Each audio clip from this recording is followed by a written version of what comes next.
आज वर्तमान समय में जो देश में मुख्य कार्य है, उन मुख्य कार्यों में केवल रूप से दो कार्य बचे हैं।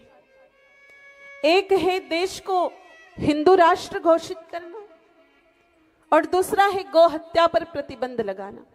लेकिन इन दोनों कार्यों में भी अगर हम देखें तो मुख्य कार्य है मेरे भाई बहनों गौ हत्या पर प्रतिबंध लगाना, गौ माता को लेकर के केंद्रीय कानून बनाना।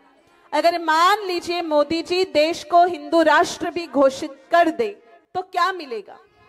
बहुत सारे संत कहते हैं कि हिंदू राष्ट्र बनना चाहिए, लेकिन हिंदू राष्ट्र बनके भी हम क्या हासिल कर लेंगे, हम क्या अचीव कर लेंगे, हमें क्या मिल जाएगा?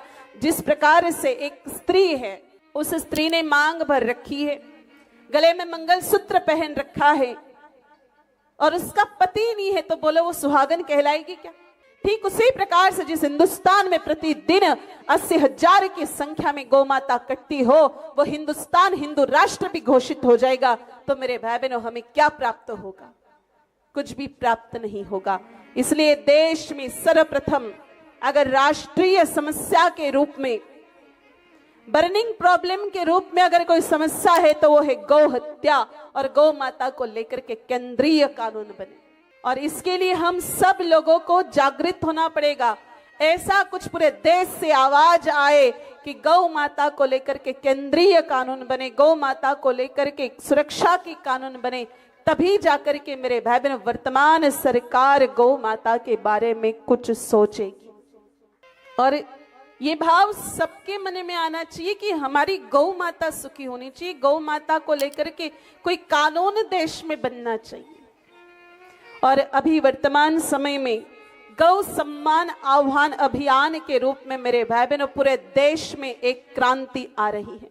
पूरे देश के गौ भक्तों ने, साधु संतों ने एक अभियान हाथ में ले रखा है कि जब तक हमारी गौ माता की हत्या देश से बंद नहीं होती, जब तक गौ माता को लेकर के केंद्रीय कानून नहीं बनता, तब तक ये अभियान रात दिन चलता रहेगा। और इस अभियान से जुड़ने के लिए आप लोगों को और कुछ भी नहीं करना है, केवल लोगों को जोड़ना है। और किस प्रकार से जोड़ना है ये मैं आज की कथा में थोड़ी देर पश्चात बताऊंगी कि किस प्रकार से हम इस अभियान से लोगों को जोड़ सकते हैं। आइए मेरे भाई बहनों, गौ माता हमें बहुत कुछ प्रदान करती है। उन गौ माता से हम और क्या लाभ प्राप्त कर सकते हैं, इस विषय में हम थोड़ी चर्चा करते हैं। हम कल की कथा में चर्चा कर रहे थे कि संतान प्राप्ति में गौ माता की क्या भूमिका है। अब संतान प्राप्ति के पश्चात हम चर्चा करेंगे कि विवाह में अगर कोई समस्या आ रही है तो किस प्रकार से गौ माता विवाह की समस्याओं का समाधान करती है। सबसे पहले हम चर्चा करेंगे मेरे भाई बहनों बेटियों के सगाई की, फिर भाइयों के सगाई की। अगर बेटियों की सगाई की चर्चा करें, आपके घर में कोई बहन बेटी है और जिसकी शादी में, लग्न में प्रॉब्लम आ रही है। देखो, बेटी की शादी ब्याह में प्रॉब्लम आना कोई बहुत बड़ी बात नहीं है। माता सीता के भी आई थी और माता रुक्मिणी के भी आई थी। माता सीता के पिताजी राजा जनक ने धनुष यज्ञ का प्रण रखा था कि जो धनुष यज्ञ पर प्रत्यंजा चढ़ाएगा, धनुष पर प्रत्यंजा चढ़ाएगा, उसी के साथ सीता का विवाह हो।